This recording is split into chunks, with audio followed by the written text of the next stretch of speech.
6 മാസത്തിൽ താഴെ പ്രായമുള്ള കുഞ്ഞുങ്ങൾക്ക് ദാഹം മാറാൻ വെള്ളം കൊടുക്കേണ്ട ആവശ്യമുണ്ടോ? കുഞ്ഞിന്റെ ചുണ്ടും നാവും ഒക്കെ വരണ്ടിരിക്കുന്നത് അവർക്ക് ദാഹമുള്ളത് കൊണ്ടാണോ?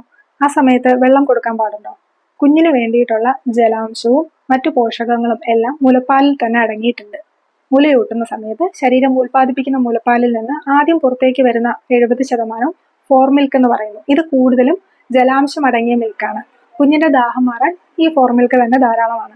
അതിനുശേഷം വരുന്ന ബാക്കി ഹൈൻഡ് മിൽക്ക് എന്ന് പറയുന്നു. ഇതിൽ കൂടുതലും പ്രോട്ടീനും മറ്റു ന്യൂട്രിയൻസും ആന്റിബോഡീസും ഒക്കെ റിച്ച് ആയിട്ടുള്ള കുറച്ചുകൂടെ തിക്കറായിട്ടുള്ള മിൽക്കാണ്.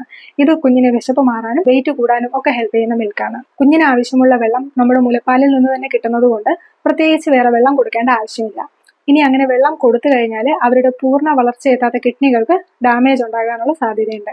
അതുകൊണ്ട് 6 മാസം താഴെ പ്രായമുള്ള കുഞ്ഞുങ്ങൾക്ക് അവരുടെ ചുണ്ടും നാക്കും ഒക്കെ വരണ്ടിരിക്കുന്നതായിട്ട് കാണുന്നുണ്ടെങ്കിൽ അവർക്ക് മുലയൂട്ടിയാൽ മാത്രം മതിയാകും, വേറെ വെള്ളം കൊടുക്കേണ്ട ആവശ്യമില്ല.